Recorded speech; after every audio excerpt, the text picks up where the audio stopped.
Olá, seja muito bem-vindo a mais um programa do Resgate Feminino. Meu nome é Caroline de Gasperi, essa é a Jade. Boa tarde, Jade, tudo bem? Boa tarde para todo mundo que está assistindo. Mais um programa do Resgate Feminino. Muito obrigada por vocês estarem aqui. E também temos a Kate com a gente, como sempre. Maravilhosa, Kate. Tudo bem com você? Boa tarde, meninas. Tudo bem?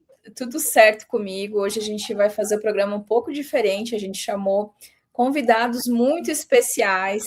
Eu vou passar agora para que eles se apresentem para vocês. Boa tarde, Pati. Boa tarde, Diego. Olá, boa tarde, pessoal. Boa tarde a todos que estão nos acompanhando. Então, eu sou a Patrícia, Diego, somos a família Educando para o Céu de Blumenau, Santa Catarina, temos 7 filhos. Eu também sou presidente da AFESC, Associação de Famílias Educadoras de Santa Catarina, membro da ANED, da diretoria da ANED, Associação Nacional de Educação Domiciliar, e também faço parte do grupo de lideranças da Global Home Education Exchange, aí as lideranças da América Latina, que lutam em vários países em prol do homeschooling. Nossa, então vocês têm um trabalho muito focado na questão mais administrativa, judicial, em tudo isso que envolve o homeschooling para a sociedade, né, como um todo, não só na parte educativa de programas e materiais, mas também essa parte mais burocrática também, né? Vocês têm bastante experiência nesse ramo, né? Isso. Nossa. É muito bom ter vocês aqui, Pati, Diego. A gente já acompanha o trabalho de vocês há algum tempo, né? Eu e minha irmã. E infelizmente é com tristeza também que a gente recebe vocês por causa da situação, né? Então, por causa do homeschooling no Brasil, é mais um caso, o caso da Pati e do Diego, de condenação de pais, né? Pais exemplares de uma família exemplar que a gente conhece, muitos, provavelmente muitos que estão nos assistindo agora também conhecem a família deles por causa desse trabalho todos que eles fazem, né? Nas redes sociais e diante da AFESC, da Associação de Homeschooling lá de Santa Catarina. Então, é uma alegria ao mesmo tempo de ter vocês aqui no nosso programa, mas é triste a situação, né? Eles acabaram de ser condenados por causa do homeschooling, e não foi uma condenação criminal, né? Não foi por abandono intelectual, mas mesmo assim vocês foram condenados a pagar uma quantia, uma multa, e a matricular as crianças. É isso, não é, Diego? Pati, queria que vocês falassem um pouco sobre essa situação. Eu sei que foi um processo que talvez tenha sido demorado, desgastante, né? E o que aconteceu? Assim, foi essa mesma sentença pelo que eu vi, eu acompanhei vocês, né? O vídeo de vocês. Se você me permitir, desculpa interromper. Se você me permitir, eu queria pedir para vocês ir um pouquinho antes, contar um pouquinho da história de vocês, do porquê que vocês escolheram o homeschooling, só para o pessoal que não conhece, porque assim, a gente tem muitas mães, muitos pais aqui que fazem homeschooling e, claro, conhecem vocês, conhecem o trabalho de vocês, mas se vocês puderem contar rapidinho, assim, o porquê que vocês escolheram homeschooling, quanto tempo vocês fazem, quantas crianças vocês têm, que vocês, né, já fazem o homeschooling, e como foi que se iniciou essa questão mais judicial, esse problema mesmo, onde começaram a perseguir vocês. Então, se vocês puderem dar esse background aí um pouquinho, eu acho que o pessoal agradece. Ótimo. Bom, então, como nós falamos, nós somos do Educando para o Céu. Agora, em outubro, nós vamos completar 10 anos de vivência pública com os nossos trabalhos. Nós fazemos homeschooling, né, educação domiciliar, com os nossos 7 filhos hoje, mas nós começamos lá no ano de 2013, ou seja, mais de 13 anos aí educando os nossos filhos em casa, com excelência, com dedicação. Hoje nós temos o Igor, o nosso filho mais velho, com 19 anos, já formado em homeschooling, já é universitário, está cursando História e Letras na faculdade. Depois temos a Kiara, com 16 anos, que nunca pisou numa escola, sempre foi educada em casa. Depois seguimos para o Thomas Rafael, que tem 13 anos, daí vem o Felipe com 8, José com 6, o Francesco com 3 aninhos, e nós temos um caçulinha, que é o Augusto, que está com 1 ano e meio. Bom, nós sempre manifestamos publicamente os nossos trabalhos para auxiliar as famílias educadoras com planejamentos pedagógicos, com organizações, estrutura de rotina familiar. Então, a gente partilha isso nas redes sociais há 10 anos, né? E toda a nossa vivência também como família, como foi a alfabetização dos nossos filhos, o que nós utilizamos, toda a nossa trajetória, toda a nossa história, né? E a gente foi partilhando isso no dia a dia nas nossas redes sociais. E desse nosso trabalho nas redes, nós fundamos um grupo de apoio aqui em Santa Catarina, que já ultrapassa mais de 200 famílias, que nós fundamos em 2018, justamente para unir essas famílias, para fazer feiras literárias, encontros pedagógicos, encontros culturais, para que as famílias possam estar juntas e unidas. Posteriormente a esse nosso grupo de apoio, nós fundamos a AFESC, que é a Associação de Famílias Educadoras de Santa Catarina. E agora o Diego vai falar um pouquinho desse trabalho agora no âmbito político também. A FESC surgiu justamente pela necessidade de uma regulamentação do homeschooling no Brasil, né? Então, uma entidade que precisasse fazer frente junto ao Estado para representar as famílias. É uma questão de representatividade das famílias educadoras para com os poderes públicos. Então, a FESC, ela, desde o seu início, sempre teve muito em contato, tanto no poder executivo, também quanto no poder judiciário, em defesa de algumas famílias que foram processadas, acompanhando essas famílias, analisando os casos, dando o apoio necessário a essas famílias também, e também produzindo material jurídico em defesa dessas famílias, né, para colaborar com o tema. E, principalmente, lutando por uma lei justa no Brasil, né, lutando por regulamentações que respeitem a autoridade da família, que preserve ainda a liberdade da família para a educação domiciliar. Então, como a FESC, né, desde 2019 nós somos cofundadores, a Paty foi a primeira presidente da FESC, e desde 2021 eu sou o presidente dessa associação, né, estadual, mas também atuo como membro da ANED, Associação Nacional de Educação Domiciliar, e a gente tem um trabalho muito intenso, muito intensivo no Congresso Nacional, em prol da regulamentação que necessita vir do Congresso Nacional, né? E então temos assim uma vida pública, uma vida de solidariedade para com as instituições, né? Lembrando que a gente respeita as instituições, né, como já citei, né, o Poder Executivo, tanto no âmbito municipal, quanto estadual, quanto no nacional, mas também os poderes legislativos, que trabalhamos, né, temos muito contato com vários vereadores, vários deputados estaduais, assim também como no âmbito federal. E o Poder Judiciário, nós trabalhamos muito com vários promotores, vários juízes, né, então a gente tem essa solidariedade, essa colaboratividade entre as instituições. Porém, né, o que nos deixa muito perplexos e também assim muito consternados, né, é a questão de uma perseguição pública do homeschooling à minha família, porque não se trata apenas de um caso comum, né, de uma família que não aparece, como acontece em tantos casos, né? Então, o nosso caso, ele se diferencia dos demais justamente por essa exposição pública desde sempre, desde quando a gente assumiu o homeschooling, a gente nunca escondeu de ninguém, sempre tivemos esse contato colaborativo, né, como falei, com todos os órgãos de nossa sociedade e também os poderes públicos, né? Então, é isso que nos causa muita perplexidade, e o nosso processo iniciou ano passado, né, aqui na comarca de Blumenau, assim, uma denúncia totalmente infundada, e também como é anônima, a gente não consegue descobrir de onde veio, mas claramente é uma perseguição a ser uma figura pública e uma representatividade na causa, né? Então, e devido também às exposições dos frutos do homeschooling, né? Não apenas da nossa pessoa, mas porque cada ano que passa a gente estava demonstrando muitos mais frutos em prol do homeschooling, em prol da educação domiciliar no Brasil. Então, nós sofremos um processo, o Ministério Público de Santa Catarina acolheu essa denúncia e abriu um processo civil contra a nossa família.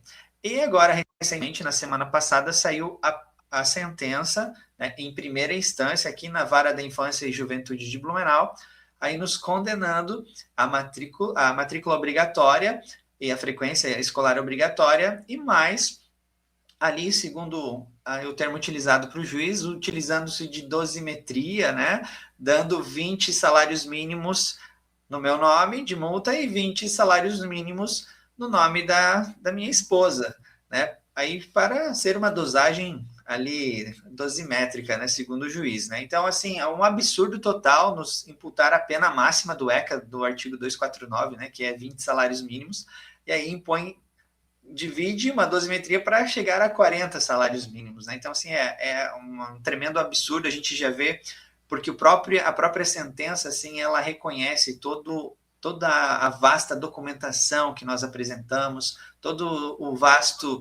a vasta comprovação de qualidade educacional dos nossos filhos, toda a participação cultural e comunitária aqui na cidade, né? Aí, principalmente, né? Porque os nossos filhos, eles são atletas do Clube de Xadrez de Blumenau, né? Os nossos 5 filhos mais velhos, eles são atletas.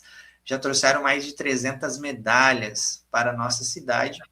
E tudo isso, toda essa colaboratividade, toda essa solidariedade, toda essa nossa exposição pública, a nossa vida comunitária e social aqui em Blumenau foi deixada de lado, e principalmente, né, o melhor interesse das crianças foram deixados de lado por uma mera burocracia, né? Isso que realmente traz mais indignação e causa essa tremenda injustiça contra a nossa família. Diego, a gente acompanha vocês há muito tempo, né? Eu acompanho vocês lá desde o início. Vocês são pioneiros na questão do homeschooling. E que eu queria, assim, dizer para vocês, né? Eu sempre achei vocês como mártires do homeschooling, porque vocês sempre foram de mostrar o que vocês fazem. Muita gente se esconde, muita gente por medo, né? Não por querer, mas por medo, muitas famílias se escondem, muitas famílias se ocultam, tem medo do vizinho, tem medo da rede social, tem medo de estar em grupos de homeschooling. Vocês se expõem, vocês vão à luta, vocês vão lá atrás, lá na Câmara, lutar pelos direitos de todos nós, né?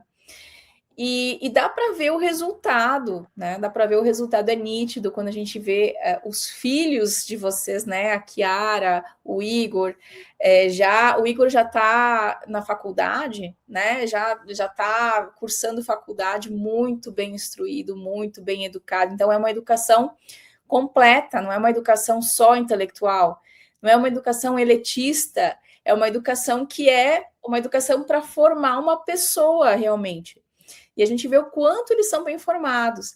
A FESC, que ajudou já tantas pessoas, né? Eu mesma já tive formação com a Patrícia, a gente já fez lives com o Diego também pela Domus Áurea, e é de se estranhar, né, que esses juízes não tenham, ou não têm conhecimento, ou eles têm, assim, uma má intenção realmente daquelas dos tratados internacionais que garantem, né, esse direito às famílias, um direito natural que cada família tem da educação dos filhos. Agora, a minha pergunta para vocês é o seguinte: vocês acham que é porque é ano eleitoral que a perseguição está mais acirrada, porque a gente vê tanta gente sendo perseguida, denunciada, os pais com medo, as pessoas saindo dos grupos, né? Ninguém mais fala de homeschooling nas redes sociais. Vocês acham que é por causa do ano eleitoral que eles estão apertando o cinto? Ou é natural que isso aconteça, é um processo que tem que acontecer para, de repente, tá mais em discussão isso tudo? Qual é a opinião de vocês sobre isso? Bem, nós temos notado que quanto mais o homeschooling foi avançando, em termos de uma conquista, eu costumo utilizar o termo reconquista, né? Porque a gente está resgatando um direito natural, a gente está resgatando o reconhecimento e o respeito a um direito natural, né? Que, assim, é defender que a grama é verde. que os pais possam educar livremente os seus filhos em casa, né? E esse livremente não significa que não vale tudo, mas com responsabilidade, né? Então, quanto mais nós chegamos próximos desse resgate, a educação domiciliar ser reconhecida, aí a gente vê que o cerco tem se fechado. Por exemplo, como a FESC, em 2019, né, quando fundamos, estávamos em outro governo no Brasil, um governo que era favorável ao homeschooling. Então, em 2021, foi aprovada uma lei municipal em Santa Catarina e uma lei estadual em Santa Catarina. Então, ou seja, no âmbito municipal e no âmbito estadual tivemos esse reconhecimento, essa regulamentação. Porém, o Ministério Público, na época, contestou essa sanção do prefeito numa lei municipal de Chapecó e contestou a sanção do governador de Santa Catarina, na época, na questão da lei estadual, porque era, segundo o argumento, que o tema de homeschooling deve ser regulamentado pelo Congresso Nacional. Então, a gente já vê que, quando chegou perto de um reconhecimento claro, o cerco se fechou, né? E assim, nesse caso dessas leis, foram derrubadas no Tribunal de Justiça de Santa Catarina, não entraram em vigência, não se tornaram válidas. E no caso do homeschooling em Santa Catarina, a lei estadual a gente até recorreu junto ao governador, a FESC atuou como amicus curiae no tribunal, em defesa dessa lei estadual, pedindo o reconhecimento do Estado, porque enquanto não tem uma lei federal, os estados e municípios têm essa concorrência na educação, né, conforme o artigo 24 da Constituição Brasileira. Então, nós estávamos defendendo essa concorrência, né? A partir do momento que vem uma lei federal, ok, se tiver alguma coisa em dissonância, o que vale é a lei federal. Mas, enquanto não tem federal, as leis estaduais, as iniciativas locais precisam ser respeitadas. Isso que a Constituição fala, né? Mas, no nosso caso, a gente perdeu, né? Foi para o STF a lei estadual e a gente acabou perdendo. Então, a gente vê que essas batalhas que foram acontecendo entre vitórias e derrotas, quanto mais a gente avançou para ter esse resgate conhecido, mais o cerco também foi se fechando. E uma das coisas que eu também identifico é que principalmente após a pandemia, principalmente após, isso tem que também, para a nossa audiência aqui ficar muito claro, o que aconteceu na pandemia não foi homeschooling, né? Aquilo não é homeschooling, o que a maioria das famílias vivenciaram não é homeschooling, aquilo foi uma educação à distância, né? Um ensino à distância totalmente improvisado, no Brasil mesmo totalmente a modo gambiarra, porque as escolas não estavam preparadas, as famílias não estavam preparadas, ninguém estava preparado para aquele lockdown e fechar as escolas, etc. Então, aquilo não foi homeschooling, né? Como alguns opositores tentam nos colar aí. Mas, e sim um ensino à distância ali a modo gambiarra, usando um português bem claro. Então, a partir daquele momento, muitas famílias começaram a ver a deficiência na educação dos seus filhos e começaram a aderir ao homeschooling. Então, no Brasil mesmo, não só no Brasil, no mundo todo, teve um boom, né? Teve uma explosão do homeschooling. Assim, dobrou o número de famílias. A gente não tem um número exato, né? Mas a partir daquele momento, dobrou o número de famílias. A ponto que, no final do ano passado, a gente estima que fechamos o ano com 75 mil famílias no Brasil fazendo homeschooling, cerca de 150 mil crianças. Então, a partir também do momento que começou o movimento a crescer, começou a tomar grandes proporções, aí sim também se torna mais comum que apareçam mais processos, porque muitas denúncias anteriores à pandemia, ou anteriores até mesmo a tanto acesso às redes sociais, não apareciam. A gente conhece várias famílias que foram denunciadas, não têm redes sociais e ninguém ficou sabendo, né? Então, em termos de porcentagem de denúncias para com o crescimento da causa, do movimento, ainda se mantém uma porcentagem ali de 15% de famílias praticantes que foram denunciadas. Porém, o que tem causado mais escândalo é que teve algumas figuras públicas que foram denunciadas, né? Que até então isso não havia, né? E Mas já teve anteriormente, né, por exemplo, algumas famílias que fizeram homeschooling antes de 2020, publicamente também tinham sido denunciadas, tem grandes perfis. Então, assim, mas como tem sido agora ultimamente, né, com mais frequência, realmente é uma novidade para o movimento. E aí, nesses últimos 4 anos. Né? E aí, juntando a todo o cenário brasileiro, fora da educação, fora, né, toda a insegurança jurídica para todos os âmbitos, né, da nossa nação, aí sim acho que o medo das famílias aí se torna justificável, né? Então, mas não é por causa do aumento em termos de porcentagem, mas sim por causa de ser figuras públicas, né? Isso se torna mais escandaloso, obviamente. Desculpa. Não, tudo bem. Eu tenho 2 perguntas que eu queria fazer para vocês. A primeira é o seguinte: isso aqui é um contraponto que eu já ouvi de muita gente quando se fala da questão de regulamentar o homeschooling, né, de forma com leis e tudo mais, para poder dar uma segurança jurídica, né?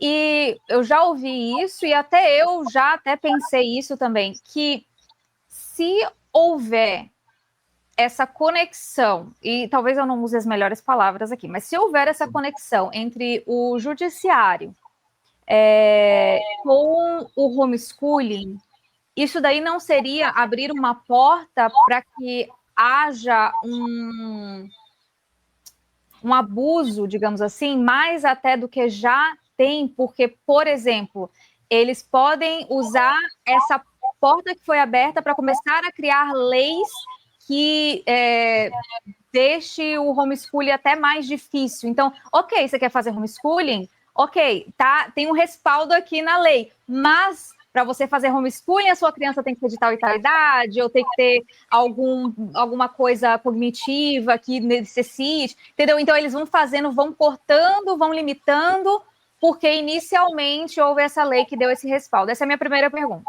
Agora, a minha segunda pergunta é um pouco mais simples, eu entendi que proporcionalmente o número é basicamente igual, que é um fato muito interessante que você trouxe, isso eu tinha essa curiosidade, mas a minha pergunta é o seguinte: ok, proporcionalmente os números, né, de quantidade é igual, mas era tão injusto quanto está sendo hoje? Essas são as minhas 2 perguntas. Tá. Em relação à regulamentação no Brasil, se nós tivéssemos antes de 1988, essa conversa aqui não faria nem sentido, tá? Porque não se discutia, assim, não se vislumbrava que a família teria que se explicar para educar os seus filhos, né?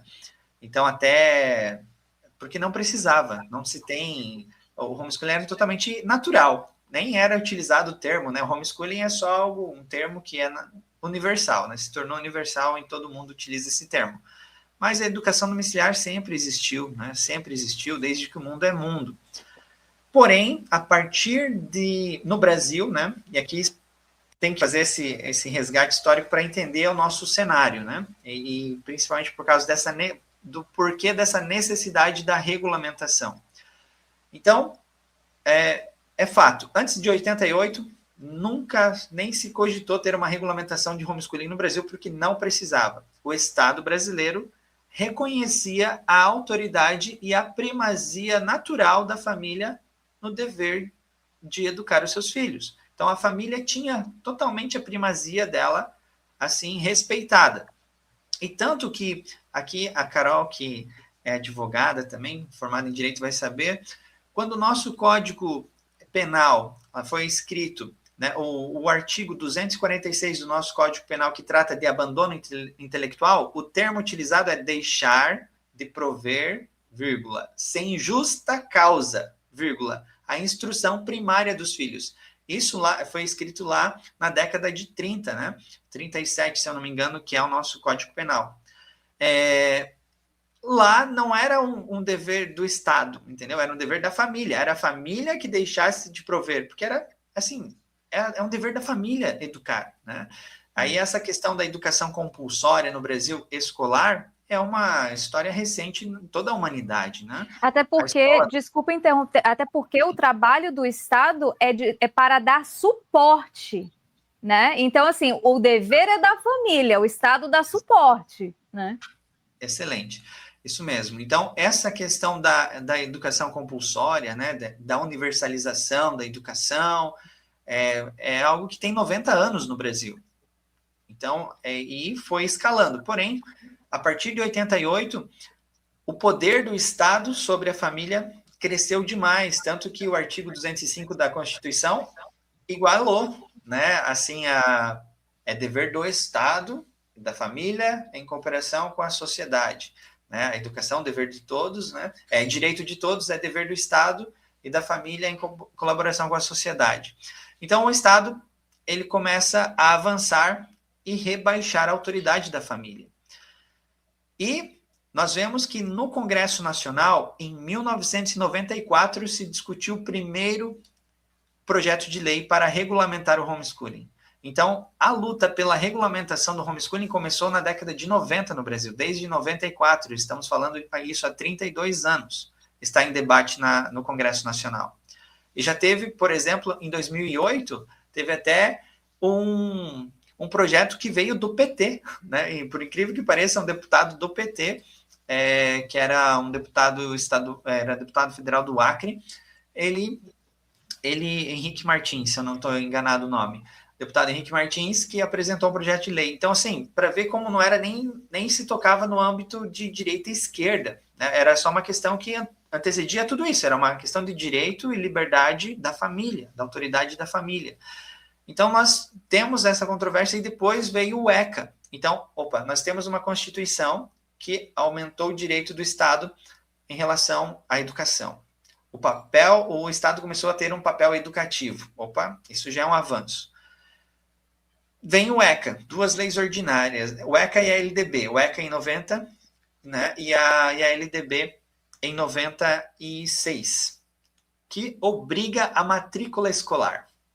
Aí obriga, não tem lá, exceto homeschoolers. Exceto tal. Não, todos precisam matricular as crianças na escola. E no início era 6 anos, dos 6 aos 17 anos, a educação básica. Atualmente é dos 4 anos até os 17 anos. Então, nós temos duas leis ordinárias que são utilizadas hoje no Brasil para processar as famílias, contra as famílias. No meu caso, é isso. O ECA e a LDB foram utilizados para me processar, porque eu tenho a obrigação, segundo ali o juiz, eu tenho a obrigação de matricular, né, os meus filhos numa rede regular de ensino, pública ou privada, e a frequência escolar das crianças é uma obrigação, né? Então, para alterar essas duas leis, ou a gente consegue uma PEC, que vai acima delas, algo que já foi tentado, mas todas as tentativas foram por água abaixo, foram arquivadas no Congresso, ou alterar o ECA e a LDB. Então, a regulamentação do homeschooling no Brasil vem, justamente a finalidade dela é para alterar o ECA, para ter previsão legal no ECA do homeschooling, para ter previsão na LDB do homeschooling. Tanto que foi por isso que as leis estaduais e municipais não foram aceitas, porque o homeschooling, para existir no Brasil, precisa alterar o ECA e a LDB, e essa alteração tem que vir do Congresso Nacional. Então, existe essa necessidade. E aí, claro, aí cada país tem as suas complexidades, né, em termos de nação, as suas complexidades no âmbito social, educativo e etc. Então, para se ter uma regulamentação, precisa ter restrições, né? Então, qual foi o papel principal das associações, assim, nesse sentido? A gente lutou para ter um texto mais justo possível. E esse texto é escrito por legisladores, né? Pelos legisladores. Então, atualmente, o projeto de lei que visa regulamentar o homeschooling no Brasil, ele tem as suas restrições. Não é o ideal, não é aquele texto que a gente gostaria que tivesse, não é o texto que a ANED gostaria, não é o texto que a FESC gostaria, mas é o texto possível no atual cenário. e ele não é impeditivo. Isso que é importante ressaltar. Ele tem restrições, é restritivo, ok, mas atualmente todas as famílias que fazem homeschooling no Brasil conseguirão continuar fazendo homeschooling com esse projeto de lei. Vocês terem uma ideia, em termos de comparação, nos Estados Unidos nós temos 50 estados, cada um tem a sua regulamentação. Aí o federalismo existe de verdade, né? Um exemplo de federalismo. Se compararmos o projeto de lei que está no Congresso Nacional hoje no Brasil, ele é melhor do que o do estado da Califórnia, por exemplo. Né? E muita gente vai do Brasil morar na Califórnia para fazer homeschooling. Lá, o projeto de lei é mais restritivo do que o que estamos lutando aqui no Congresso Nacional. Claro que o sonho era ter um projeto de lei como a Flórida, como o Texas, né? Ou como a Islândia, como a Irlanda, até mesmo como o Chile, né? Mas, infelizmente, não é a nossa realidade. Então, a gente temos que lutar com as armas que temos, né? Com as ferramentas legítimas que temos, mas é fato que quanto mais tem avançado o projeto de lei também nas casas legislativas, mas também o Estado tem pressionado e pegado mais firme, assim, né, mais pesado contra essas famílias. O abuso, eu por concordo exemplo, foi contigo. escalando. Houve uma escala, assim, de repreensão, de coação contra as famílias, né, chegando a um caso absurdo neste ano de uma condenação à prisão em regime semiaberto, né, detenção, na verdade, né, detenção em regime semiaberto, de 50 dias de uma família, né, dos pais de uma família do estado de São Paulo. Então, assim, um abuso até então que nunca tinha existido no Brasil. Então, de fato, esse avanço tem sido cada vez pior. Eu concordo totalmente, Diego. Também acho que é isso. Também acho que é uma grande perseguição. Não é que eles não saibam, né? Os juízes da Catiça, será que é ignorância? Não, não é. Né? E tem uma questão, assim, sim, tu mencionou, né? Sim, eu advoguei no Brasil, eu defendi famílias. Então, eu estudei muito, fiz até uma especialização com o Dr. Alexandre Magno, né, que tem, eu acho que é uma das maiores autoridades, assim, jurídicas no Brasil, que estudou, ele tem um livro, né? Ele rodou o mundo, ele veio aqui para os Estados Unidos para entender como era, e aí ele levou, né? Ele formou o primeiro grupo assim de advogados especialistas no Brasil de homeschooling foi o Dr. Alexandre Magno quem formou. E eu lembro das aulas dele, eu lembro do conhecimento dele. Então, assim, sim, tem a LDB e tem o ECA, que trazem essa obrigatoriedade, né? Mas a gente vê, tem a questão da hierarquia legal. Então, mesmo com essa lei dizendo que os pais precisam matricular, mas a gente tem a Constituição Federal dizendo que é dever da família e do Estado. A gente tem o Código Civil dando, né, dizendo que a autoridade dos pais, né, assim, em relação à família, de que a família é a autoridade dos pais, então eles têm autoridade em cima da família. E nós temos o Pacto São José da Costa Rica, que é um pacto de tratado de direitos internacionais. Ele tem um valor, até tem gente que diz, né, supra-legal, então ele fica ali junto com a Constituição Federal. E no Pacto São José da Costa Rica diz que os pais são livres para escolher a modalidade de ensino dos seus filhos. Então, mesmo com ECA, com LDB, ninguém deveria ser obrigado a matricular, ser perseguido, que é uma perseguição que a gente vê, sim, no Brasil, que está acontecendo. Por que é uma perseguição? É claro, qualquer um que esteja assim de boa vontade, de assim, imparcialidade, vai concordar com a gente, porque esse caso dessas famílias, né, que não estão matriculando as crianças, mas assim, dão um ensino de qualidade, a gente consegue ver os frutos. Então, não é tirar da escola e deixar, né, a Deus dará. Não, eles dão uma educação, assim, né, exemplar. Os filhos têm um nível educacional enorme. Essa família de São Paulo, que os pais foram condenados por abandono intelectual à prisão. Uma coisa que chocou todo mundo, chocou a todos os advogados, porque eu lembro, o doutor Alexandre, ele falava, né, essa questão da segurança jurídica é muito complicado, porque ele falava assim, olha, nunca teve uma sentença, não tinha jurisprudência nenhuma de questão de abandono intelectual, então ele dizia, é importante tu manter todos os registros das atividades, e é isso que a gente passa para a orientação das famílias, qualquer advogado especialista vai passar isso. Eduque em casa? Ok, mas mantenha o registro, né? Então, para quando se acontecer alguma denúncia, tu tem como mostrar que não houve abandono intelectual. E aí, uma vez que tu prova que não teve abandono intelectual, tu não pode ser condenado a um crime de abandono intelectual se tu estás provando que não houve. Mas no caso de São Paulo, teve a condenação e eles comprovaram que eles davam aula, né, em casa, eles eram professores, eles tinham, inclusive, professores contratados. Então, assim, quem tem boa fé para olhar o caso vai saber que é pura perseguição ideológica, né? O caso de vocês, a mesma coisa. Se for pegar o ECA, um dos princípios, assim, fundamentais do ECA é agora eu esqueci até o melhor princípio, interesse assim, da criança. O melhor interesse da criança. Superior Exatamente. interesse da criança, alguns chamam, né? Isso.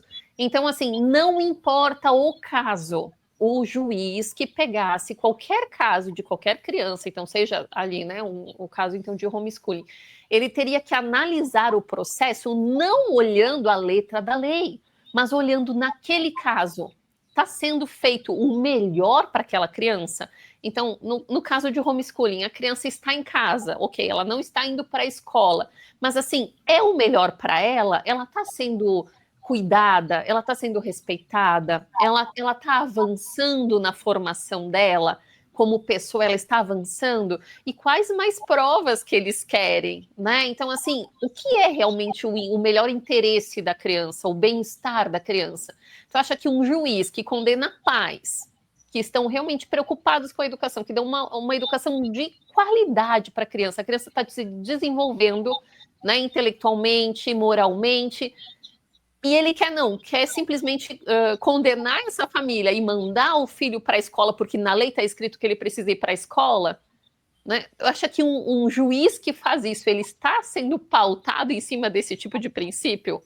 Não tem como dizer que está, né? Então é isso que a gente vê, esse tipo de insegurança jurídica, né, que nos deixa assim, eu como advogada, eu ainda tenho meu registro na OAB aí do Brasil, obviamente que não estou mais atuando, eu estou aqui, mas assim, como advogada, me deixa assim, perplexa, porque é uma insegurança jurídica total, como uma família que tem provas de que está educando em casa, né, de que não teve, no caso, o abandono intelectual naquela questão de São Paulo, mas mesmo vocês, né, tudo o que vocês fizeram, tudo que a gente vê de frutos nas crianças de vocês, na família de vocês, como alguém pode dizer que né, está sendo cerceado algum direito das crianças de vocês? Não tem como dizer isso. Então, isso é muito triste. E eu quero fazer mais uma colocação. Eu conversei com uma outra família. Vocês estão em Blumenau, né? Isso. É isso, Blumenau. Tá, tem uma família de... Ai, meu Deus, agora é Indaial. Indaial. É nossa cidadezinha. Isso, vocês Claire, conhecem a Claire? Isso. Então, eu conversei com ela, ela foi absolvida agora, dias atrás, num processo criminal de abandono intelectual, né? Então, até falei para ela, eu disse, nossa, raridade, eu disse, graças a Deus, né? Vocês conseguiram um juiz, uma juíza, enfim, que entendeu o caso e que realmente decidiu conforme as provas que estão no caso, né? Então, eles não foram condenados por abandono intelectual porque não tinha, mas eles fazem homeschooling. Então, isso é um pouco de esperança que traz para a gente, né? Muito embora ainda essa insegurança jurídica é muito grande no Brasil, porque, né, é um juiz, então, olha, tu vê um juiz de boa vontade, mas né, que é raro, infelizmente, hoje na realidade. Mas eu conversando com ela sobre essa situação, né, e ela diz, olha, com essa perseguição, eles exigem tanto das famílias que querem fazer homeschooling, que tem a tal da socialização, mas como é que eles vão, né? Como uma família que quer fazer homeschooling vai ter essa vontade de socializar, de publicamente, né, aparecer em locais públicos, tendo esse tipo de perseguição? Então, o que eu quero ouvir de vocês, eu sei que vocês têm contatos muito mais do que eu, né, com várias famílias que fazem homeschooling também aí no Brasil. Eu quero saber como é que está a situação, assim, é medo mesmo? As pessoas estão realmente com medo, querendo se esconder, porque eu acho que dá para entender, né, se tiver. Eu quero saber, assim, como é que estão as famílias, sabe? O que vocês têm, assim, de recebido desse feedback das famílias que estão acompanhando isso e que fazem homeschooling também? Eu quero ouvir de vocês. Sim, Carol, então, nessa situação toda, e é uma questão de perplexidade mesmo, e absurdo, porque, como você mesmo falou, tem um caso positivo aqui, e como nós acompanhamos tantos anos, nós já vimos de perto e convivemos com famílias que têm causa ganha no homeschooling, ou seja, às vezes um arquivamento no Conselho Tutelar, teve arquivamento, vários arquivamentos somente aqui em Santa Catarina, no Ministério Público, de bons promotores, que usaram do bom senso, né? Então, nós temos também causas ganhas no Poder Judiciário, tanto que na nossa situação, no nosso caso, nós também estávamos muito confiantes no bom senso do poder aqui judiciário de Blumenau, por conta de toda a história de Blumenau. É uma cidade que carrega um peso para Santa Catarina de famílias de bem, de cidade estruturada, de tantos outros benefícios que nós temos nessa cidade, de segurança, de conforto, né, questão até educacional, né, nós temos aqui na nossa cidade. Então, a gente contava com esse bom senso da promotora, esse bom senso do juiz, mas não, é isso que vocês acabaram de falar, essa questão de somente olhar a letra ali, né, do ECA, da LDB, e nós apresentamos um vasto, assim, até colocado lá na nossa condenação, a família apresentou vasta documentação, provando, colocando todas as coisas que nós colocamos para eles, como o que as crianças fazem. Os psicólogos florenses que viram as crianças, porque promotor, juiz não quiseram nem saber, não quiseram dar ouvidos e nem ver as crianças, nem saber o que eles estavam vivendo, mas os psicólogos florenses, eles ficaram assim completamente consternados, até eles ficaram sem jeito de tudo que eles viram na nossa família, com as crianças também, e nós pedimos mais provas pedagógicas e não, foi negado, nos negaram audiência também. Então, tudo isso que nós já acompanhamos e tantos anos, nós vemos nas famílias, nós convivemos semanalmente com as famílias educadoras da nossa cidade, que são centenas. Não somos a única na nossa cidade, não. Nós estimamos aí mais de 1.000 famílias aqui em Blumenau, fora nas regiões vizinhas, fora em toda Santa Catarina e no Brasil. Se torna uma indignação, um medo, sim, nós compreendemos, porque é um medo do quê?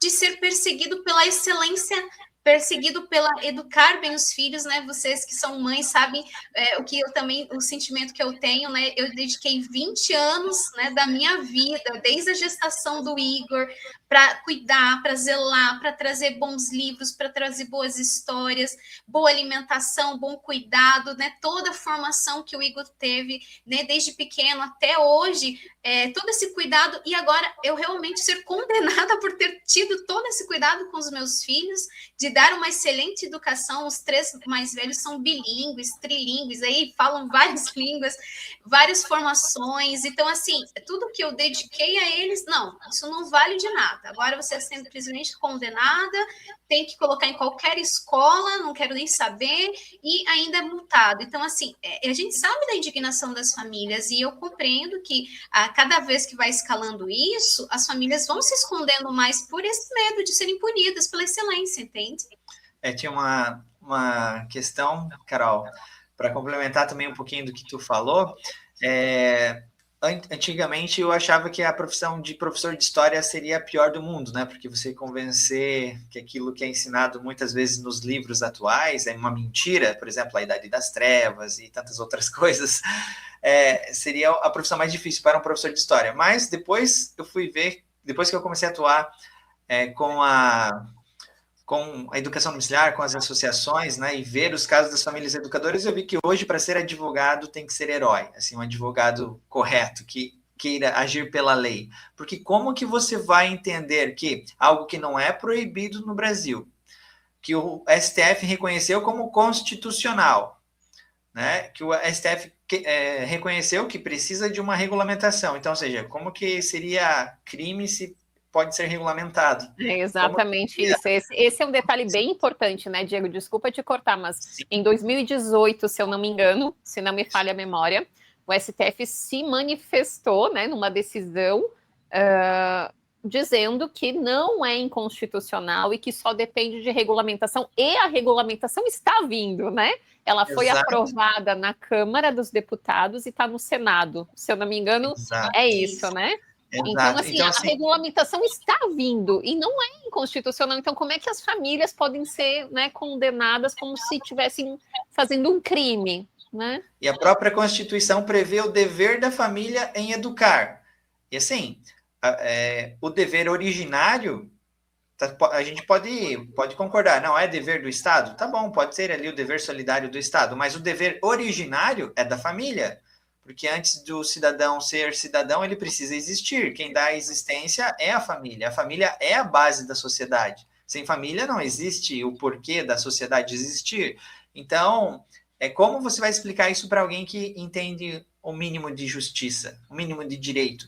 Como que você vai explicar que os direitos humanos no ordenamento jurídico estão com valores supralegais, ou seja, valores que possuem ali assim, validade, status constitucionais, né? Então, assim, esse status supralegal coloca ele acima das leis ordinárias. Então, o direito humano, as declarações de direitos humanos que o Brasil é signatária, e todas as declarações, todos os tratados reconhecem a primazia da família na educação dos seus filhos. A Declaração Universal dos Direitos Humanos, né, no seu artigo 26, inciso 3, declara, né, que os pais têm a prioridade de escolha na forma ou no gênero de instrução a ser dada a seus filhos. O Pacto São José da Costa Rica, né, como tu já citou, né, a Convenção Interamericana dos Direitos Humanos também reconhece, né, que os pais têm a prioridade. Então, como que você vai explicar que esses tratados são, os termos utilizados no nosso caso os tratados estão rechaçados. O princípio de legalidade que não é ilegal, né, então se não tem uma manifestação dizendo que é ilegal, pode existir, né? Então, isso também está ressachado. Não se trata de uma questão do princípio de legalidade constitucional. Assim, como que tu vai explicar que algo que não é proibido não pode existir? É assim, absurdo. Parece que no Brasil se inverteu tanto as coisas que primeiro você precisa ter o papel para depois ter a realidade, né? Inverte totalmente a ordem natural das coisas, né? Para existir, precisa ter uma lei. Não, primeiro as coisas existem, depois vem a lei. A realidade sempre veio antes do direito, né? A família vem antes do Estado, isso é uma coisa lógica. Então, assim, realmente é um absurdo, né? E, claro, as famílias enxergam essa confusão e essa subversão de valores, e aí acabam tendo, assim, esse receio de se expor, né? Porque você não pode colocar a criança numa escolinha de futebol porque não sabe se vão te denunciar. Não pode ir num médico, num postinho de saúde, porque já vão te chamar o conselho tutelar para ir visitar a tua casa. Então, assim, em todos os sentidos, né, há essa insegurança jurídica para as famílias educadoras sem a regulamentação. Esse também é um dos principais motivos que a gente defende a regulamentação no Brasil, porque justamente para acabar com essa insegurança jurídica e depois a gente poder continuar lutando, porque a regulamentação não acaba ali, né, com a sanção do presidente, com a aplicação das normas pelo Ministério da Educação e as secretarias locais de educação. Vai ser uma luta contínua, assim como hoje até hoje nos Estados Unidos, que os últimos países que regulamentaram ali em 93, ou seja, hoje 30 e poucos anos depois, eles continuam ainda defendendo as leis. E há sempre tentativas do Estado avançar contra as famílias. Mas por isso que os defensores dessa lei precisam sempre estar atentos e lutando para defender o que já foi aprovado e lutar para melhorar, porque os opositores sempre existirão, essa luta contrária sempre vai existir, né? Então, é uma luta que não se acaba com a regulamentação, isso também tem que ficar claro, é uma luta que vai pelas próximas gerações, com toda certeza. Sabe que é muito triste a gente pensar assim, que são pessoas que pesquisam, pais que pesquisam, que vão atrás, que tem toda essa energia gasta dar o melhor, né? Sempre que eu vejo assim, uma família ser condenada por isso, eu fico imaginando aquela família tentou dar o melhor para os seus filhos, fez o bem, fez aquilo que devia fazer e fez o melhor que podia. Muito mais, às vezes, muito mais acima do que pode, né? E quando a gente começou, eu comecei também, eu sou lá pioneira no homeschooling no Brasil também, comecei faz uns 15 anos, desde que a Sara era pequena. A gente não tinha nada, né? Tu lembra bem, Paty, era só a gente tateava no escuro, assim, não tinha nada, não tinha material, não tinha nada. Aí se desenvolveu depois famílias educadoras que disponibilizavam materiais, cursos. Então a gente se abriu um leque enorme de oportunidade. E agora aparecem essas famílias sendo perseguidas e tudo vai se extinguindo e se perdendo. Pessoas que faziam há tanto tempo o homeschooling sendo denunciadas e tendo que matricular seus filhos, vindo a público falando, né? Pessoas famosas que defendiam o homeschooling, que vendiam materiais, falando que foram denunciadas e estão matriculando seus filhos. Então, é muito triste a gente ter isso, não ter esse avanço, né? Ter essa poda de liberdades, não poder escolher, né? E não importa se tu tem registro, se tu tem tudo bonitinho, feito, conselhos e psicopedagogos, né? Referências, não importa mais nada, porque se você cai num juiz como aquele último caso que foi condenado que a gente falou antes, né? 50 dias de prisão, de Jades, ele, inclusive a gente tem um programa falando sobre esse caso aqui.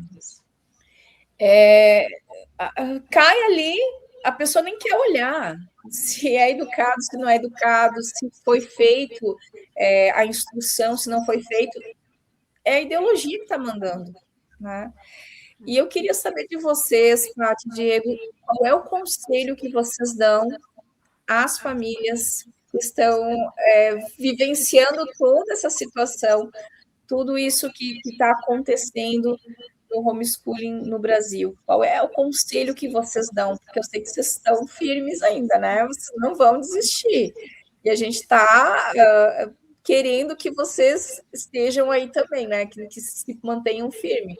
Na hora que acontecer, a gente vai estar junto também. Qual é o conselho que vocês dão às outras famílias que estão inseguras nesse momento?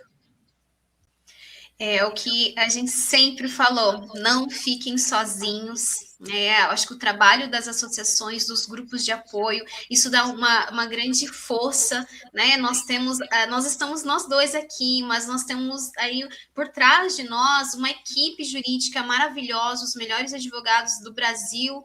Nós temos aí muitas famílias conosco, né? Então, o que é o meu incentivo é aquilo que nós sempre falamos, né? Nós precisamos ser sal da terra e luz do mundo, e a luz não pode se esconder, né? A luz precisa refletir, a luz precisa estar no alto, e assim a gente vai somar com as outras luzinhas, né?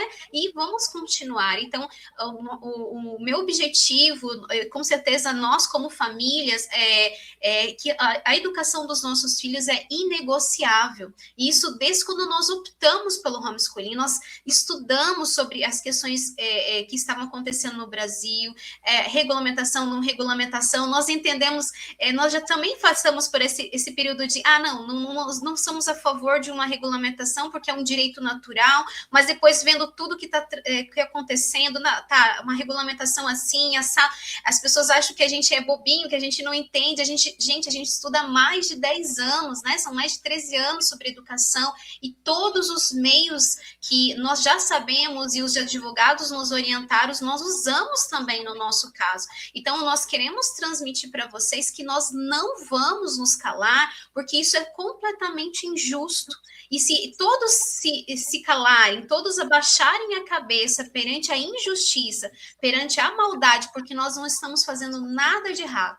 Nós não estamos fazendo nada de errado com os nossos filhos, pelo contrário, nós estamos dando ainda mais do que o Estado é incapaz de dar. né? O Estado não tem capacidade nenhuma de dar tudo aquilo que nós demos para os nossos filhos. Então, nós não temos que temer nada, nós não temos que se esconder, nós precisamos reagir, lutar, nos unir, né? Nos unir aqui em Santa Catarina, nos outros estados, para que a gente possa, sim, avançar e conseguir os nossos objetivos. E esse é o nosso papel. E como eu já falei até para o Diego, e a gente já falou, escolheram sim a família certa. Se querem nos perseguir, então agora vocês vão ver a excelência da educação domiciliar e o poder que as famílias têm, porque nós vamos despertar ainda mais isso nas famílias e queremos que as famílias lutem conosco, né?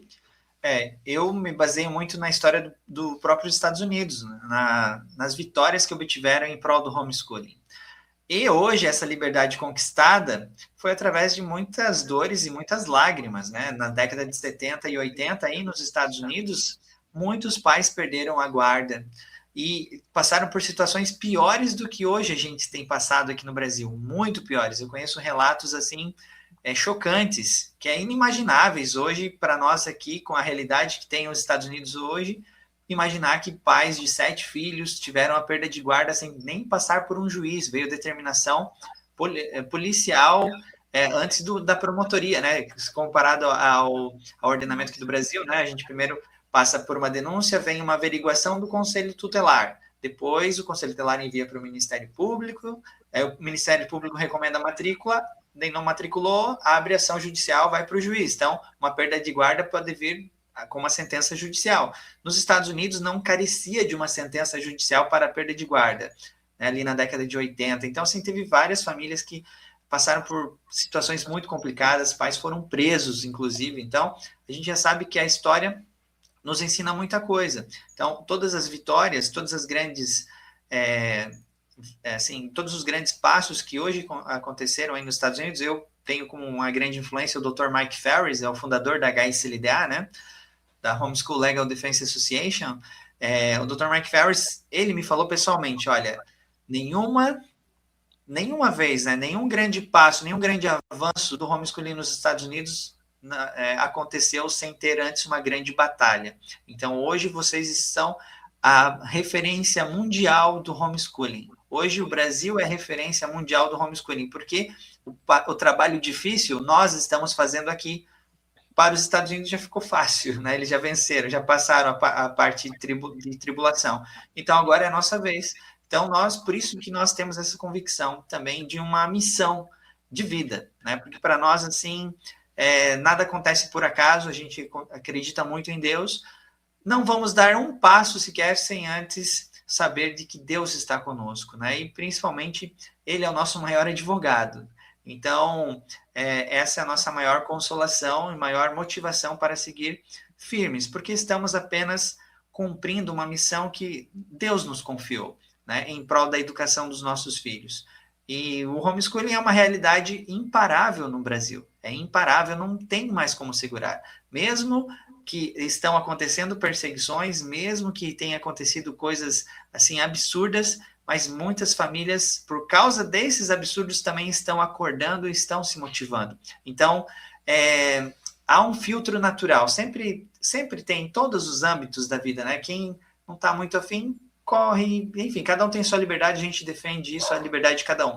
Mas quem é firme, quem tem convicção pela causa, ou quem está criando uma convicção, às vezes esses absurdos, essas injustiças, despertam mais ainda bons do que afasta os maus, né? Então, esse despertar de pessoas boas, famílias boas, para lutar em prol daquilo que realmente importa, é o que nós precisamos. Então, a minha motivação é: olhe para a justiça, lute por justiça, porque a maldade que está acontecendo no Brasil, a maldade que aconteceu com tantas famílias, como com a família da Carol, que é um grande exemplo de resiliência, não é culpa dos maus, não é só culpa pela audácia dos maus.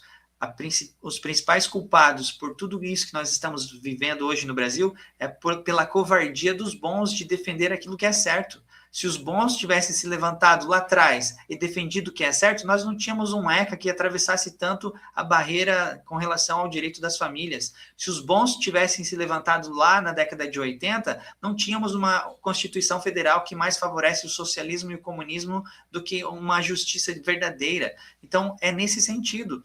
Nós precisamos resgatar aquilo que é bom, ter coragem de dar esse passo e defender o que é certo. É difícil? É, mas ninguém prometeu vitórias, ninguém vendeu sonhos, nós não vendemos fantasias para ninguém, nós vendemos realidade, a realidade é dura. E educar os seus filhos custa muito, e é justo que muito custe aquilo que muito vale. Deus abençoe a todos.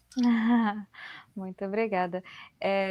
Muito linda essa sua fala. Eu ia até ter algumas perguntas aqui, alguns comentários, mas essa forma aí que você finalizou foi tão perfeita que eu até fico meio assim de falar mais alguma coisa.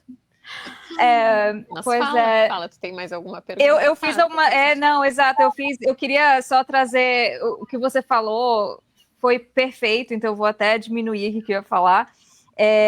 Você falou que a gente olha a burocracia acima da realidade, isso é muito verdade, e eu acho que olhar a realidade, né, o que precisa ser feito, o que é bom, o que é verdadeiramente bom, independente da lei, unindo isso com a coragem para lutar, é exatamente o que a sociedade brasileira precisa hoje, o que as famílias brasileiras precisam hoje.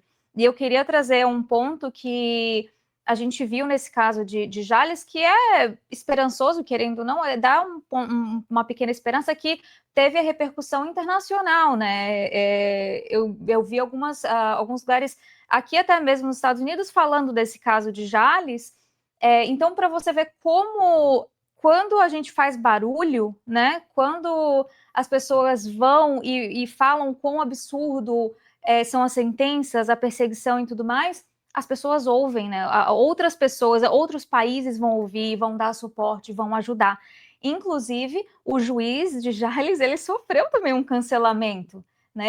Eu vi que ele teve que fechar suas redes sociais e tudo mais. E ele está sofrendo um processo disciplinar também, né? Sim, então, assim, ficou... claro, eu não sei o que vai acontecer, né? Se vai dar alguma coisa, mas assim... É bom, né? Que é bom ver que algo está acontecendo. Sim. Exato. E então, assim, isso aí é uma grande esperança para a gente.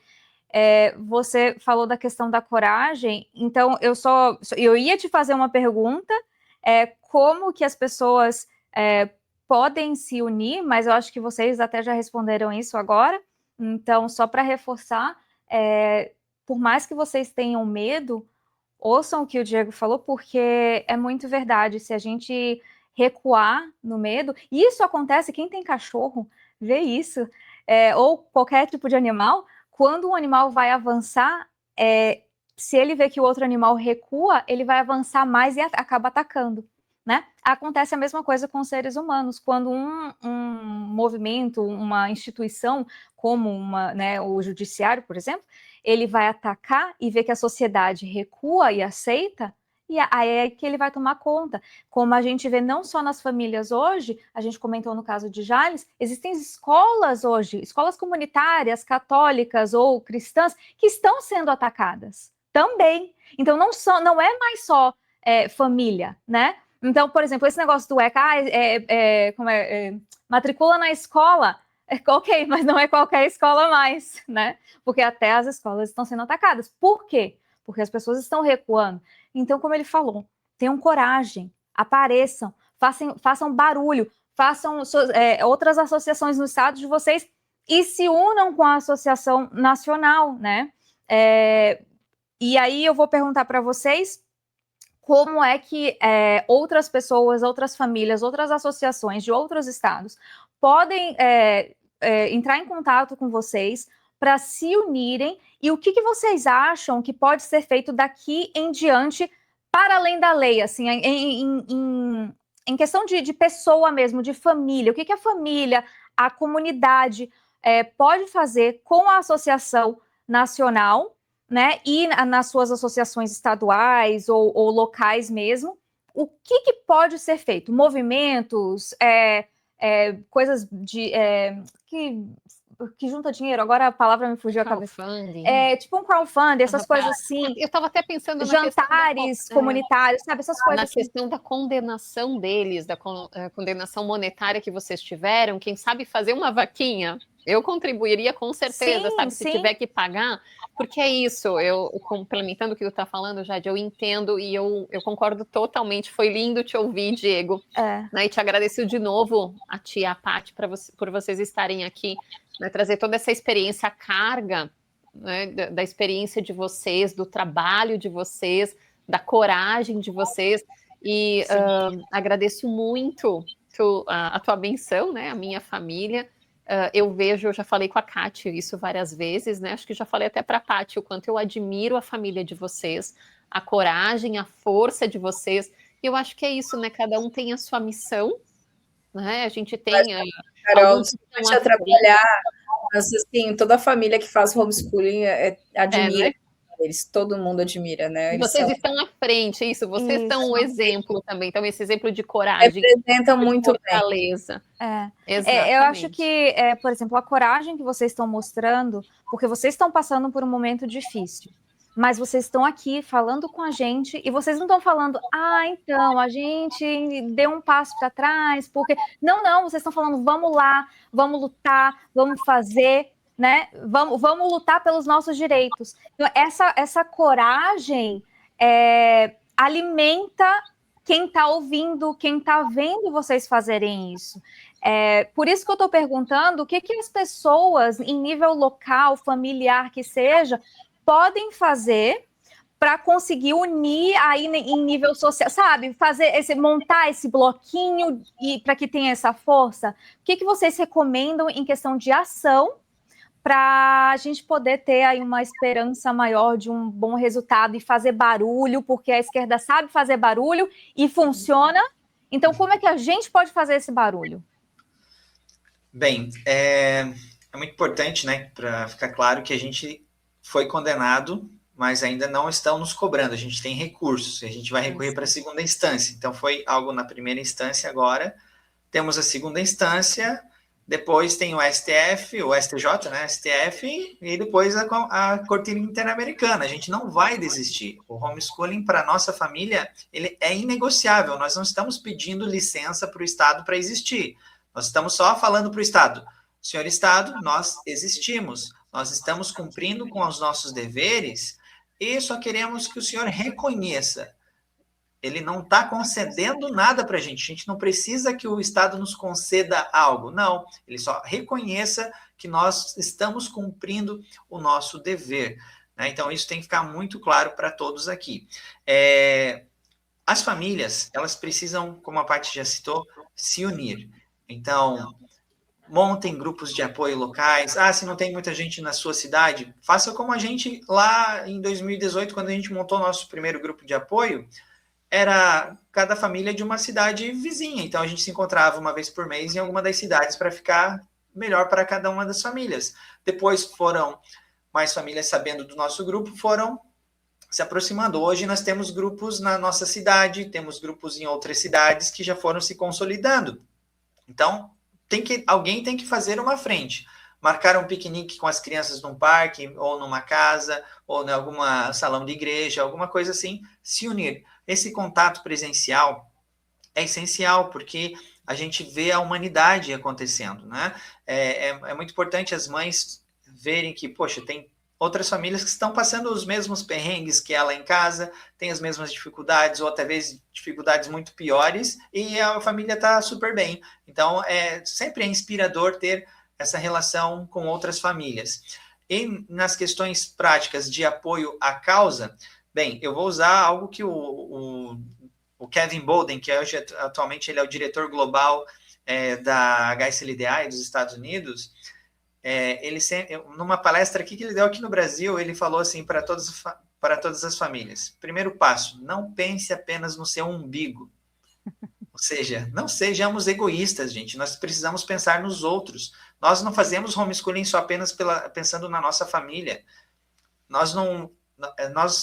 A partir do momento que a gente tornou público, isso foi a partir de muita reflexão, muita oração também, porque a gente pensa nas outras famílias, qual o impacto que vai ter na vida dessas famílias, né? A gente pensa muito no próximo, né? A gente tenta cumprir aquele mandamento de Nosso Senhor, que é a verdadeira socialização, amar ao próximo como a ti mesmo, né?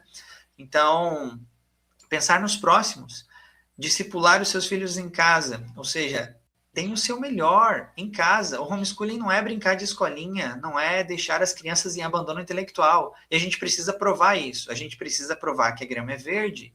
Então, pode ser, assim como a maioria das famílias hoje no Brasil nunca tiveram nenhum problema. E assim como a nossa família, durante mais de 12 anos, nunca tivemos nenhum problema com as questões jurídicas, mesmo eu estando na porta, meu nome correndo em vários poderes judiciários aqui, várias casas judiciárias aqui de Santa Catarina, até mesmo de outros estados, né?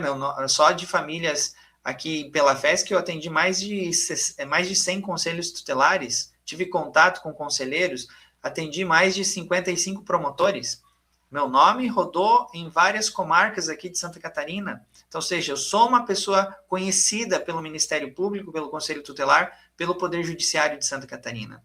Então, alguém precisa ter essa coragem de dar o passo. Só que, assim, para nós conseguirmos fazer esses avanços em termos legislativos, em termos nas defesas das famílias, a gente precisa de apoio. Sozinhos, a gente não consegue, porque hoje tudo custa, e custa muito. Não é só uma questão de tempo. O tempo, a gente sabe, muitas vezes o tempo, de fato, custa muito dinheiro, né? Então, as famílias precisam ter o mínimo de noção de associação. Para que serve uma associação? Para que serve um grupo de famílias organizadas?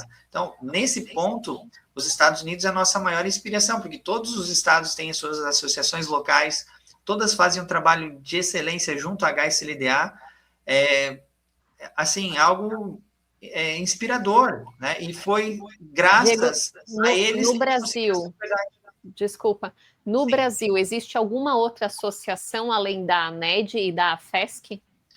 Existe.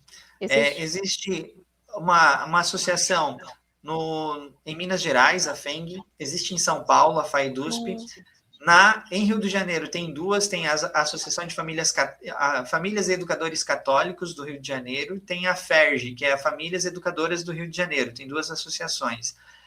O ano passado fundaram uma associação no Amazonas, a ADEDAM, a associação do Distrito Federal, do Distrito Federal, infelizmente porque a lei distrital foi recusada também nos tribunais, a associação fechou, né? Infelizmente.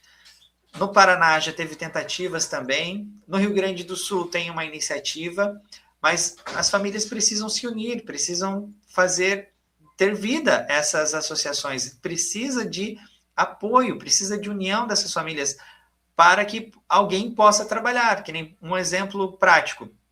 Neste ano, eu passei 2 semanas em Brasília.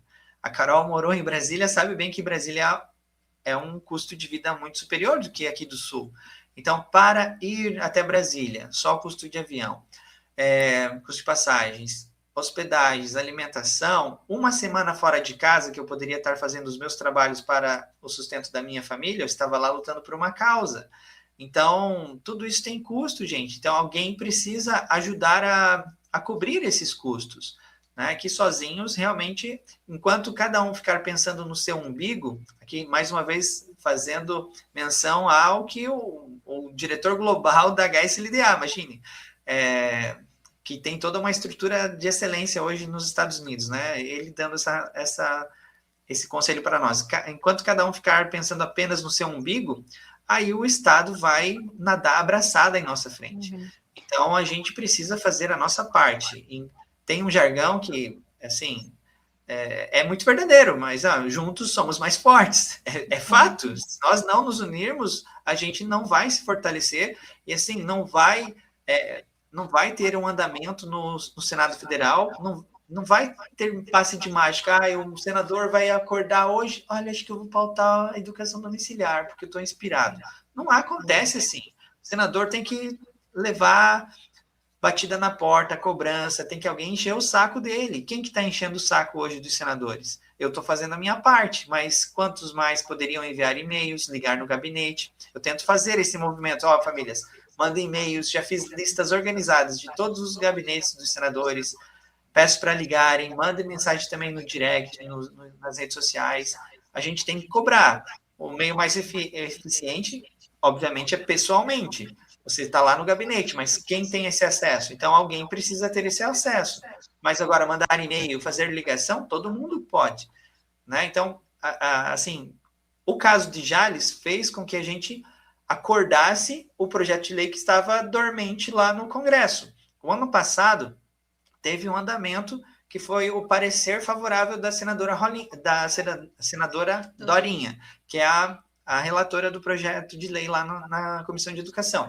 Ela apresentou parecer favorável, agora só falta o presidente da comissão pautar o projeto para votação na comissão, depois já vai direto ao plenário.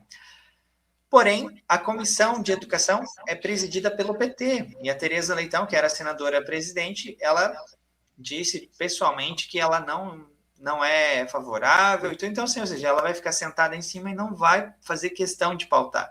O caso de Jales ajudou para que a gente conseguisse fazer um requerimento de urgência e tirar da Comissão de Educação e levar direto ao plenário. Só que o requerimento de urgência precisa ser pautado no plenário do Senado pelo Alcolumbre. Então, agora, temos um requerimento de urgência nas mãos do Alcolumbre. E quem que está cobrando o Davi Alcolumbre? Né? A gente precisa cobrá-lo. Então... Tem que ser feito um movimento, então, sim, para cobrar, exatamente. E a questão, desculpa, quando você fala de associação, só para as pessoas, então, ligarem aqui, ele não está falando de associação de forma burocrática. Ele está falando de associação de forma de famílias se unirem para se fortalecerem e se movimentarem. Por exemplo, a situação do Distrito Federal.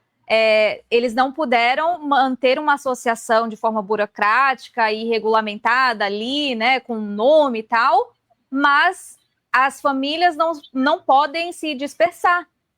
Tem que se manter unidas, tem que se manter tendo um plano, ligando e se movimentando, mesmo que não haja... Porque uma coisa antecede a outra. O que ele estava, né, o que ele falou. Ter uma associação, né, ali legal, regulamentada, com força, primeiro tu precisa ter um movimento. Exatamente, pessoas, né? Como então, o Diego falou muito bem. De não se dispersar. Isso, você não precisa de um contrato com o nome de uma associação e sei lá o que mais, para a associação, a comunidade existir. Então, assim, reforçando, se unam, sejam fortes, esse é o primeiro passo, façam barulho, né? E como ele falou, para buscar aí todas as informações, quem você vai ligar, para quem você vai pressionar, porque tem que, né? Eu sei que a Carol já vai finalizar, eu não sei se você ia falar isso, mas eu já vou pedir, se você puder, Diego, finalizando, dar a informação de vocês, tipo site, número, Instagram, sei lá, o que você tiver para as famílias e para associações de forma legalizada, né, puderem chamar vocês, se pedir, se precisar de ajuda, se precisar de dica, suporte, que seja, né, tudo que vocês tiverem aí para as pessoas chamarem vocês. O Instagram de vocês da FESC, né? Isso. Da AFESC em Santa Catarina, nós temos o Instagram e temos o site, né? O site é www.afesc.org.br. Lá no site já tem ali tanto os nossos e-mails, também já um botãozinho para ir direto ao nosso WhatsApp, né? A nossa secretária vai atendê-los. Também tem o Instagram da associação, @associacalafesc. A nível nacional, aí temos a ANED, né? Hoje o Instagram da ANED é @aned.oficial.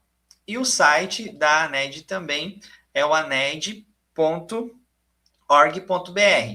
Então, dá um Google, já vai direto no site da ANED lá, né? Então, assim, é importante essa questão, né, dos demais estados se unirem, as famílias se fortalecerem localmente, mas também ter esse vínculo associativo com a associação ANED, principalmente, para manter os custos dessa associação. Esse CNPJ nos dá muito mais acesso. Por exemplo, essa semana, dando um exemplo prático, essa semana eu tive uma reunião na Procuradoria-Geral de Justiça de Santa Catarina. eu cheguei no balcão, me apresentei como presidente da AFESC. Eu já consegui uma reunião quase imediata com um dos chefes do Ministério Público de Santa Catarina.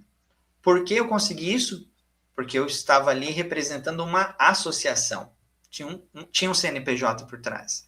Então, isso nos dá muito mais acesso. Eu mando um e-mail para um deputado em nome de uma associação, a resposta é diferente do que eu mandasse apenas com o meu CPF.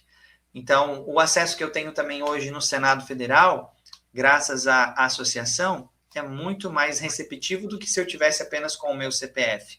Então, as famílias precisam entender isso. Até mesmo nas defesas que a gente já fez, eu já acompanhei diversos casos de que conselheiro tutelar me ligou para saber como que procedia com relação às famílias educadoras. Já tive ligação de Secretaria Municipal de Educação pedindo como procedia com famílias educadoras. Olha o peso, a importância de uma associação. Já tive contato com promotores, né? Assim, excelentes conversas, né? E os promotores estavam atendendo famílias associadas. Então, a gente pode colaborar com essas famílias, né? Mas, reforçando, né? O meu caso, ele é totalmente diferente dos outros, porque eu sou uma liderança, eu tenho todo esse contato que a maioria esmagadora das famílias, obviamente, não tem, porque não são líderes, né? Então, isso tem que ficar muito claro. Mas é por isso que é importante essa associação para cada vez mais fortalecermos a nossa causa. Sim, eu acho que é muito importante as famílias entenderem, né? Todos nós entendermos que nós estamos, na verdade, numa guerra cultural. Né? O Brasil hoje está em guerra ideológica. A gente tem que entender isso. E numa guerra é isso. Se for cada um por si, vai ser abatido de uma forma mais rápida. Então, quanto mais a gente se junta, a gente se fortalece mais e a gente consegue sobreviver mais tempo e consegue ir alcançando os nossos objetivos. Então, nós estamos em guerra, sim, né? Em vários sentidos, é guerra ideológica. Então, fica esse apelo a vocês que estão nos assistindo, você que é família educadora, mas mesmo que você não seja, nos ajude compartilhando essa live, nos ajude se inscrevendo nos nossos canais, nos canais do Diego, da Paty, do Educando para o Céu, do AFESC, da ANED, de todas as associações, você que quer ajudar a causa, mesmo que você não seja família educadora, mas tente procurar se na sua região tem alguma associação de famílias, né? O Diego mencionou várias, eu nem sabia, eu nem conhecia, não sabia, fiquei super feliz que tem em vários outros estados também. Então, vamos nos fortalecer. Então, você que quer ajudar a causa, procure a associação, quem sabe se associe, mesmo que você já não tenha, os filhos já são grandes, mas enfim, a gente precisa de apoio, a gente precisa de pessoas querendo ajudar, né? Quem sabe pessoas que entendam também, que queiram apoio financeiro, mas qualquer outro tipo de apoio, né? Psicológico que seja, de laudos, a gente precisa muito disso. Então é isso, vamos pensar assim, nós estamos em guerra, é uma guerra ideológica, é uma guerra de valores, de princípios, principalmente de liberdade educacional, mas de liberdade no Brasil como um todo. E várias famílias estão sendo injustiçadas, perseguidas, né? Então a gente precisa disso, de união. É isso, muito obrigada de novo, Paty, Diego, mais uma vez, por vocês estarem aqui, né, por nos compartilharem com a gente toda essa experiência de vocês, toda essa sabedoria, o trabalho de vocês, e estamos aqui, no que a gente puder, né, fazer de apoio para vocês. Estamos aqui, todas as famílias também, né, educadoras do Brasil. Muito obrigada. Obrigada. Vocês querem falar mais alguma coisa, Kati, Jade, mais alguma coisa? Não, só agradecer mesmo. Então, muito obrigada para vocês. Então é isso. Deus abençoe e contem conosco. Um abraço. Um abraço, até mais. Tchau, tchau.